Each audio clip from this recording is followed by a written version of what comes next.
Welcome to my channel happy students. आज के इस वीडियो में हम इकोनॉमिक्स का काफ़ी इम्पोर्टेंट टॉपिक आर्थिक क्रिया क्या है और इसके क्या क्या घटक है उसके बारे में हम लोग देखेंगे। तो चलिए स्टार्ट करते हैं। आपका जो आर्थिक क्रिया क्या है इसका आंसर आ जाएगा। आर्थिक क्रिया वह क्रिया है जिसका संबंध आवश्यकताओं की संतुष्टि के लिए सीमित साधनों के उपयोग से है। ठीक है, आर्थिक क्रिया के अंतर्गत हम अपनी आवश्यकताओं की संतुष्टि के लिए सीमित साधनों का उपयोग करते हैं। उसके लिए जो भी कार्य करते हैं वो आर्थिक क्रिया के अंतर्गत आता है। ठीक है, सभी आर्थिक क्रिया अनिवार्य रूप से आय का सृजन नहीं करती। ठीक है, ऐसा नहीं है कि सभी आर्थिक क्रिया आय का सृजन करेगी। ठीक है, कुछ आर्थिक क्रिया ऐसी होती है जो आय का सृजन नहीं करती है। अब देखिए आर्थिक क्रिया का क्या उदाहरण है। तो आर्थिक क्रिया का उदाहरण उपभोग, उत्पादन, विनिमय और निवेश। ठीक है, ये 4 आर्थिक क्रिया का उदाहरण है। अब इसमें क्या क्या होता है इसको आगे देखेंगे हम लोग। फर्स्ट आता है उपभोग। तो उपभोग पर आर्थिक क्रिया है जिसमें आवश्यकताओं की संतुष्टि के लिए वस्तुओं और सेवाओं की उपयोगिता का उपयोग किया जाता है। ठीक है, उपभोग एक ऐसा आर्थिक क्रिया है जिसमें आवश्यकताओं की संतुष्टि के लिए वस्तु और सेवाओं की उपयोगिता, ठीक है, उसकी उपयोगिता कितनी है, उसकी उपयोगिता का उपयोग किया जाता है, वो हमारे लिए कितना ज़रूरत है, जैसे भोजन करना, कपड़ा पहनना आदि। ठीक है, ये सब उपभोग के अंतर्गत आता है। नेक्स्ट जो टॉपिक है वो है उत्पादन।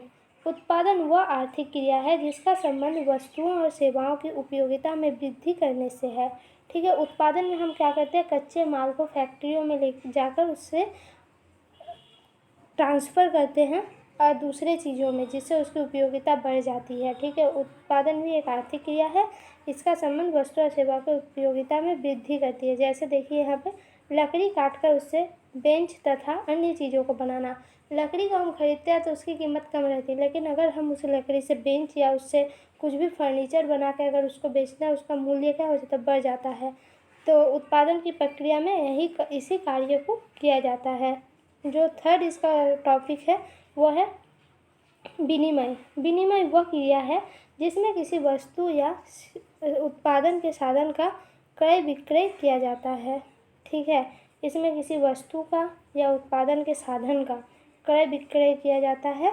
यह क्रय विक्रय ज़्यादातर मुद्रा द्वारा किया जाता है। ठीक है, ये जो क्रय विक्रय किया जाता है वो मुद्रा द्वारा किया जाता है। इसको विनिमय बताया गया है। यहाँ पे विनिमय का मतलब ये नहीं जो हम कुछ दे रहे हैं उसके बदले वो हमें कुछ दे रहा है। यहाँ पे पैसा और सामान चलता है। अब देखिए कीमत निर्धारण अथवा विनिमय 2 भागों में बांटा जा सकता है। अब विनिमय को 2 भागों में बांटा गया है। एक है आपका वस्तु कीमत निर्धारण और एक है साधन कीमत निर्धारण। ठीक है, इसको 2 भागों में बांटा गया है, ये और ये। अब देखिए वस्तु कीमत निर्धारण क्या है। इसका संबंध बाजार की विभिन्न दशाओं में वस्तु कीमत निर्धारण से है। इसका जो संबंध होता है वस्तु कीमत, ये बाजार की विभिन्न दशा, एक बाज़ार में काफ़ी उतार चढ़ाव आते रहते हैं, उसमें वस्तु का कीमत निर्धारण कैसे किया जाता है उसको बोला जाता है वस्तु कीमत निर्धारण। ठीक है, साधन कीमत निर्धारण, इसका संबंध उत्पादन के विभिन्न साधनों जैसे भूमि, श्रम, पूंजी तथा उद्यमी के कीमत निर्धारण से है। साधन कीमत निर्धारण के अंतर्गत उत्पादन के जो विभिन्न साधन हैं, भूमि, श्रम, पूंजी और उद्यमी, ठीक है, ये लोग कीमत निर्धारण करते हैं जो किसी वस्तु का कैसे कितना दाम रखा जाए, मूल्य रखा जाए, तो इसको कहा जाता है साधन कीमत निर्धारण। अब जो चौथा टॉपिक आता है वो है निवेश। निवेश वह आर्थिक क्रिया है जिसका संबंध भविष्य में वस्तुओं तथा सेवाओं के उत्पादन के लिए पूंजीगत वस्तुओं के उत्पादन से है। ठीक है, निवेश एक ऐसा आर्थिक क्रिया है जिसका संबंध वर्तमान में नहीं भविष्य में वस्तु और सेवाओं के उत्पादन के लिए पूंजीगत वस्तुओं के उत्पादन से है। ठीक है, पूंजीगत वस्तु के उत्पादन के लिए जो भविष्य के लिए हम लोग रखते हैं उसी को निवेश कहा जाता है। उदाहरण के लिए कपड़े सिलने के लिए सिलाई मशीन को खरीदना निवेश है। मान लीजिए आप एक सिलाई मशीन खरीद रहे हैं तो ये एक निवेश है, क्योंकि आप अगर एक सिलाई मशीन खरीदते हो उससे आप जब कपड़ा बनाइएगा तो आपको उसके बदले में पैसा मिलेगा। तो आपने जो सिलाई मशीन के लिए पैसा लगाया वो यहाँ पे आपके लिए निवेश हो जाएगा। तो ये था आर्थिक क्रिया और उसके 4 महत्वपूर्ण घटक।